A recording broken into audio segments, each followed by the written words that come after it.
Oke guys, selamat siang. Nah, kembali lagi nih di channel YouTube kesayangan Anda. Apalagi kalau bukan vlog Komang Dodi. Nah, jadi di depan saya sudah ada nih Mitsubishi Xpander Ultimate yang warna hitam. Nah, hitamnya ini sangat eye catching banget ya. Tadi sudah sempat saya upload di video short saya. Nah, gimana teman-teman kalau misalkan penampilannya warna hitam gimana? Kalau saya sih lebih suka banget yang warna hitam ya, karena sekarang warna hitamnya tidak kebanyakan chrome ya, jadi lebih simple, elegan, dan lebih mewah ya kelihatannya ya. Oke ya, ini impian banget ya. Kalau misalkan ada yang mau bertanya berapa harganya, bagaimana sistem untuk dapat cashbacknya, silakan hubungi Komang Dodi di nomor deskripsi yang tertera di bawah. Oke, namun selanjutnya sebelum saya melanjutkan video ini, saya harapkan semuanya sudah yang menonton dalam keadaan sehat, dimudahkan rezekinya, supaya nanti bisa membeli satu unit New Xpander yang berwarna hitam ini, ataupun berwarna putih. Oke ya, nah jadinya di sini tolong juga sempatkan klik tombol subscribe dan nyalakan tombol loncengnya agar saya bersemangat lagi membuat video-video tentang otomotif khususnya Mitsubishi. Nah, jadinya di sini saya akan mereview singkat secara sederhana aja ya mengenai tampilan dari Mitsubishi Xpander yang berwarna hitam ini. Nah, menurut teman-teman gimana tampilannya? Nah, keren kan? Ini Mitsubishi yang terkeren yang pernah saya lihat. Oke ya, jadinya tampilan terbarunya yang di depan pasang lampunya menggunakan dynamic shield ya, dan lampunya juga bahasa desainnya dari Mitsubishi yang terbaru adalah T-shape, kayak bentuk huruf T ya. Nah, jadinya ada dua lampu ya, lampu utamanya dua dan satunya itu lampu untuk lampu jauh, jadinya total ada tiga. Dan ini sudah LED proyektor ya. Nah, jadinya di bawahnya ya lampunya masih menggunakan lampu halogen. Nah, untuk lampu positioning lampnya atau lampu penyambutan ya bahasa dari Mitsubishi, ini sudah menggunakan LED. Tapi untuk lampu sennya sekarang pindah ke sini, dia belum menggunakan LED, masih bohlam seperti biasa. Oke ya. Selanjutnya untuk lampu kabutnya, dia masih menggunakan lampu halogen. Tapi itu keunggulannya, jika mana nanti ada kabut dan lain sebagainya lebih gampang tertembus ya, karena warnanya masih warna kuning ya. Nah, selanjutnya untuk undergarnish di depan, oke ya, dia menggunakan aksen-aksen warna silver. Tapi silvernya ini lebih dominan ke arah lebih gelap ya, tapi condongnya ke arah abu-abu sih, tapi silver sih masih ya. Nah, untuk bahasa desainnya masih sama, dynamic shield. Nah, dynamic shieldnya warna chrome-nya cuma ini aja ya. Kalau dulu kan warna chrome-nya dia nyambung sampai grillnya. Nah, sekarang grillnya dia menggunakan dua buah. Gini aja garis saja ya, yang besar-besar, satu dua, dengan berwarna hitam metalik. Oke ya, gimana ya, hitam metalik ya. Jadi ada glitter-glitternya dengan logo emblem 3 berlian. Lengkap juga dengan grill di bawahnya untuk melindungi untuk gininya, pendingin di dalamnya. Dia menggunakan model-model jaring-jaring seperti ini agar radiatornya tidak panas. Oke ya. Untuk tatakan platnya atau tatakan untuk nomor polisinya, dia sekarang berubah pindah ke bawah. Dari dulunya dia di sini kelihatan kurang proporsional, sekarang dipindah ke bawah kelihatan lebih enak dipandang ya. Oke. Selanjutnya untuk tampilan moncongnya sekarang dari yang dulu lebih panjang sedikit ya, karena dia lebih meruncing. Ini tampilan dari sampingnya. Oke, kita akan lihat untuk wipernya. Dia menggunakan wiper yang model hybrid, tapi sudah dilapisi oleh cover ya, jadi kelihatan lebih clean juga. Oke, ini unit tahun perakitan 2022. Oke ya. Untuk kaca film dia sudah menggunakan Konica Minolta, lengkap ya, jadi tidak usah lagi membelikan kaca film. Tapi kalau misalnya dia mau di-upgrade, silakan. Oke, selanjutnya untuk bannya, dia menggunakan Dunlop ukuran 205/55 dengan ring pelek 17 inci dengan dual tone dengan warna silver ya. Silver apa-apaan ya? Silver dengan warna hitam. Lengkap dengan disc brake bagian depan. Oke ya, suspensinya sebelah sana. Bisa lihat, ini ada pembaruan bagian suspensi. Jadi kalau misalkan teman-teman sudah pernah bawa expander yang lama, ke teman-teman test drive ini, jadi lebih enak dia bantingan suspensinya. Karena suspensinya kita sudah upgrade, lebih mendekati arah ke empuk ya. Jadi lebih bantingannya lebih mewah dan lebih dewasa. Oke. Selanjutnya kita akan lihat list sampingnya. Di samping bawahnya dia menggunakan masih sama, menyambung dengan warna depan. Warnanya itu warna silver tapi agak ke abu-abuan ya, agak gelap ya. Oke, lanjut ke bagian spionnya. Spionnya dia menggunakan model chrome ya, lengkap dengan lampu sein yang sudah LED. Yang sudah juga auto folding juga. Oke ya. Selanjutnya ada garis-garis ya, masih sama garisnya dari depan sampai belakang. Garis tegas ya. Nah, ini dipadukan dengan untuk handle pintunya yang sudah berwarna chrome dan menyatu di sini. Oke ya. Untuk handle pintunya dia sudah ada kunci emergency. Nanti kalau misalkan kuncinya habis untuk keylessnya, kita bisa menggunakan emergency dari kunci ini, kunci manual. Nah, untuk membukanya kita bisa menekan tombol ini untuk membuka dan untuk mengunci. Kuncinya tinggal kita kantongin saja. Oke. Untuk list chrome-nya lengkap ya, dari pintunya dari depan sampai ke belakang. Oke. Selanjutnya untuk bagian interiornya. Kalau bagian interiornya dia masih sama ya, maupun warna putih maupun warna hitam tetap sama warnanya beige. Karena pada varian Ultimate ini spesial kita untuk membuatnya adalah untuk kemewahan. Oke ya, makanya dipilih warna beige. Karena warna beige ini menggambarkan suatu kemewahan ya, dan lebih elegan juga. Tapi satu sisi kalau misalkan kita tipe orangnya tidak terlalu bersih, dia cepat kotor. Itu aja sih kelemahannya. Tapi dengan diakalinya itu bisa menggunakan atau memasang jok tambahan. Kayak diganti warna hitam, perpaduan warna beige juga bisa. Oke ya. Untuk dashboardnya dia menggunakan bahasa desain yang terbaru dari Mitsubishi. Oke ya, dia mirip-mirip dari bahasa desainnya dari Outlander yang sudah launching di Jepang atau Thailand. Oke ya, dengan ada juga masih aksen kayu-kayunya. Tapi sayangnya aksen kayu ini tidak nyambung di dashboard door trimnya. Door trim di sini enggak ya. Jadi masih di sini saja. Kalau dulu kan di dashboardnya ada, door trim pintunya juga ada. Sampai sekarang nggak ada. Oke, selanjutnya untuk sun visor-nya dia menggunakan model sama ya kayak dulu. Tapi pada bagian pengemudi dia tidak ada cerminnya. Lampunya dia masih menggunakan lampu halogen, tapi ini udah dimatikan ya untuk efisiensi aki. Oke, selanjutnya untuk airbag dia ada satu dua di depan sama di samping. Selanjutnya ini head unitnya dia berukuran 8 inci, lengkap dengan konektivitas Apple CarPlay, radio, dan Android Auto. Nanti kita akan coba menyambungkannya di Android atau di Apple. Oke ya. Ini selanjutnya untuk AC-nya. AC-nya sudah menggunakan model digital, lengkap dengan pengaturan-pengaturan yang masih bisa diraba, tidak kapasitif ya. Ini masih bisa dirasakan ya, dan tidak mengganggu nantinya kita pada saat berkendara. Oke, selanjutnya untuk transmisinya, dia sudah menggunakan model CVT yang masih sama, tapi modelnya dia sekarang sudah menggunakan transmisi CVT. Jadi lebih halus dan lebih hemat bahan bakar. Oke, selanjutnya untuk pengeremannya dia sudah menggunakan model electric parking brake di sini. Oke ya, lengkap dengan auto hold. Nanti kita akan implementasikan bagaimana caranya. Nah, sekarang untuk mengkoneksikan untuk head unit sama smartphone kalian sudah ada kabel di sini. Jadi tidak repot-repot lagi, kabelnya berseliweran dari head unit ke sini, cukup di sini saja. Oke ya, untuk speedometernya masih sama kayak dulu, hanya saja warnanya berubah ya. Oke, selanjutnya untuk pengaturan lampu di sini masih sama, untuk pengaturan wiper juga di sini. Selanjutnya setirnya dia bahasa desainnya adalah menggunakan model Lancer Evolution, kayak mirip-mirip ya.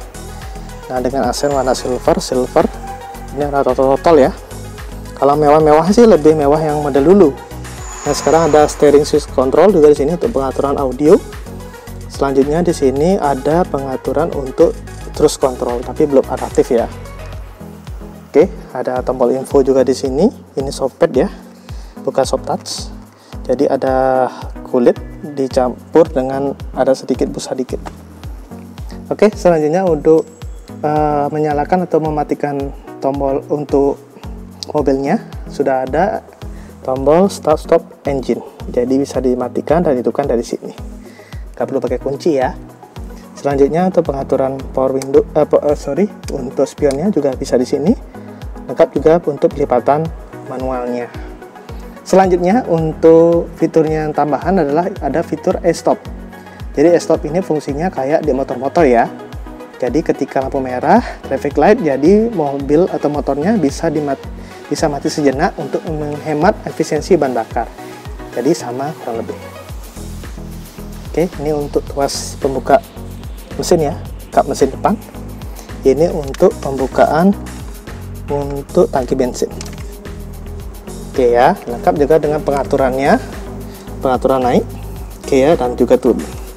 Tapi butuh effort besar ya turunnya ya. Dan juga ini untuk rebah dan tegapnya bisa dari sini. Oke, ini ada speaker. Dan juga untuk tampilan door trimnya, untuk pintunya dia sama mengikuti bahasa desain ini, warna beige dengan warna hitam. Tapi sayangnya di sini tidak ada asen-asen kayu seperti dulu. Ya. Untuk handle pintunya dia menggunakan crop di sini dan sudah power auto lock gitu ya.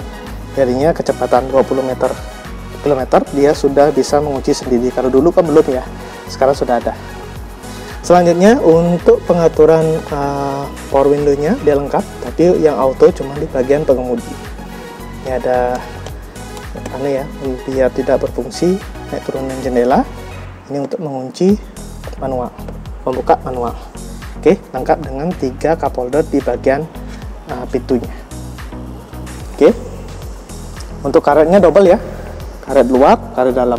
Jadinya kalau misalkan kita kunci secara tutup secara ini, dia tidak bisa menutup dengan sempurna.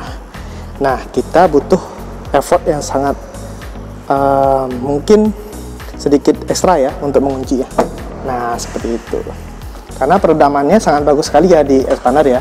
Jadi kita akan coba bagaimana sih peredamannya. Oke, selanjutnya di baris kedua sama ya. Modelnya seperti ini, tidak ada yang berubah. Di depan ada softpad, di belakang juga ada. Oke, lengkap dengan yang berwarna silver. Oke, untuk cup holdernya dia ada 2 juga. 3, 1, 2, 3, lengkap dengan speaker. Oke ya, door handle-nya di sini. Dan untuk penguncian otomatis. Oke. Selanjutnya untuk bagian belakangnya dia sudah menggunakan juga sama USB ya. USB-nya kita buka. USB Type C sama Type E. Oke ya. Jadi lebih enak. Nah, jadinya untuk kisi-kisi AC-nya dia sama ya, tapi putaran-putarannya dia lebih solid ya. Ini ya, lebih solid dan lebih enak dilihatnya karena sudah menggunakan gunmetal modelnya. Oke, untuk hand gripnya dia sudah lengkap ya, dari baris depan, tengah sampai belakang. Seatbelt juga 3 titik ya, tapi lampunya masih halogen. Gak apa-apa sih, yang penting ada lampunya. Oke, selanjutnya untuk pelipatan bangkunya, dia model menggunakan one touch tebal. Oke ya, perhatikannya seperti ini. Kita colek, dia langsung melipat. Nah, jadinya tidak butuh effort yang sangat besar ya. Jadinya sekali tekan langsung melipat. Oke, lengkap dengan cup holder di sini di bagian armrestnya. Nanti bisa difungsikan menjadi armrest dan bisa ala-ala captain seat. Oke, ini ada juga chair lock-nya. Chair lock-nya ini fungsinya ketika nantinya teman-teman bawa balita atau anak kecil tidak sengaja nih pintu dibuka ya dari sini ya. Ini kan bisa dibuka manual ya. Oke, jadinya bisa diantisipasi dengan ini.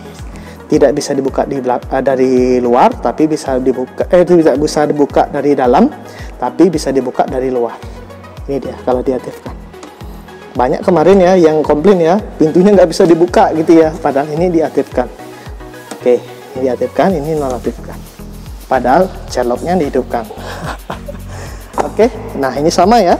Kalau misalkan mau mengunci atau menutup ya, expander itu butuh tenaga yang lumayan ya. Nah seperti ini, agar nantinya bisa tertutup secara sempurna. Karena untuk peredamannya dan karetnya itu tebal banget ya, maka tidak heran peredaman kabinnya nomor 1 the best di kelasnya. Oke, untuk velgnya dia sama dengan depan. Profil bannya kita lihat, dia menggunakan 105/55 ring 17, sama juga ya, bannya juga sama Dunlop. Tupirnya. Oke. Selanjutnya dari belakang, penampilannya seperti ini. Oke, kita lihat dari sana aja. Oke, dari sini. Jadi untuk lampu belakangnya, kita lihat dulu lampu belakangnya, dia sama ya. Mengikuti bahasa desain di depan, T-shape. T-shape di sini menggunakan lampu LED. Lampu LED-nya juga sampai lampu mundurnya. Sekalian juga lampu sennya dia masih menggunakan bohlam biasa, belum LED. Oke, untuk spoilernya dia menyambung ya, menyambung jadi satu, jadi kelihatan lebih solid, tidak keplek-keplek gitu ya. Dan selanjutnya dia ada shaving antena, jadi kelihatan lebih sporty. Selanjutnya lampu stopnya di bagian spoilernya dia sudah menyatu ya. Ini sudah LED juga, lengkap juga dengan air untuk wipernya. Oke, untuk pemanasnya di sini dia lengkap ya, pemanasnya. Oke, kaca panas jika mana embun ya. Kaca filmnya Konica Minolta. Kemudian untuk wipernya dia sudah dilapis cover-cover seperti ini, jadi lebih kelihatan clean dan lebih kelihatan rapi ya. Oke, bagian belakangnya dia lebih menjenong ke belakang ya, sehingga expander pre-passive ini lebih panjang sedikit ya daripada expander yang biasa. Oke ya. Selanjutnya di sini ada logo 3 berliannya. Ada juga kamera parkir. Oke ya, di sini lengkap juga dengan pembukaan bagian belakangnya atau bagasinya sudah menggunakan elektrik. Tinggal tekan aja. Dengaran ya. Oke. Ini tatakan platnya di sini. Selanjutnya ini ada logo emblem expander. Ada juga ultimate, menandakan ini adalah tipe ultimate. Untuk bumper belakangnya dia sudah dihiasi dengan warna silver seperti ini. Silvernya agak kelapan, menyatu dengan warna depannya. Jadi nyambung ya. Depan silver agak gelap, di belakang juga sama. Selanjutnya untuk lampu reflektornya dia ada di sini juga. Ini bukan lampu ya, tapi kalau misalkan mau ditambah lampu juga bisa, sangat bisa sekali. Oke, selanjutnya sensor parkir juga ada, tidak hanya kamera parkir, tapi ada sensor parkir untuk pengamanan ekstra di bagian belakang. Oke ya, ada 2 ya, dan ngeblend juga dengan warna belakangnya. Oke, itu aja. Nah, ini untuk pengisian bahan bakarnya. Oke ya, sebelah sini, sebelah kiri jadinya ya. Oke, bagian belakang sama aja sih ya, gak ada bedanya. Bagian sisi penumpang juga sama, ada tombol access marquee-nya, tapi tidak ada kunci emergensinya. Tidak dari samping juga sama, ada speaker, 3 buah cup holder. Oke, ada juga aksen karbon dan lengkap dengan softpadnya juga. Oke, ini masih sama ya, kita lihat ya. Oke, itu saja sih untuk fiturnya. Nanti kita coba untuk test drive kayak gimana sih sensasi berkendara dari expander, dari new expander ini. Terutama katanya sih ada peningkatan di bagian suspensi. Nanti kita akan coba eksperimen ketika kita bawa air mungkin ya, ketika airnya kita akan rekam apakah dia bergoncang atau gimana. Oke ya, pastinya bergoncang sih, cuman meminimalisir untuk terjadinya goncangan yang terlalu parah. Oke, gimana menurut kalian tampilan new expander ultimate yang warna hitam? Ganteng? Ya pastinya ganteng banget. Jujur saya bilang ini sangat ganteng banget dari expander. Kalau misalkan yang mau ditanyakan mengenai harga, mengenai info dan lain sebagainya, unitnya ada, silakan nanti kontak saya di kolom deskripsi. Bebas ya, mau dihubungin kapan saja. Dan kalau misalkan di sini kalian lebih suka yang warna hitam atau putih, silakan komen ya. Nanti kan kita buatkan videonya perbandingannya warna hitam sama warna putih. Oke, sekian yang bisa saya sampaikan. Semoga di sini teman-teman dalam keadaan sehat semuanya dan rezekinya dilancarkan agar nanti bisa membeli satu unit Mitsubishi Xpander yang ini. Saya doakan semoga terkabulkan. Oke ya, terima kasih banyak semuanya. Kita ketemu lagi di video selanjutnya. Jangan lupa di subscribe, nyalakan lonceng. Kalau suka di like, kalau nggak suka dislike aja nggak apa-apa. Kita ketemu di video selanjutnya. Bye bye.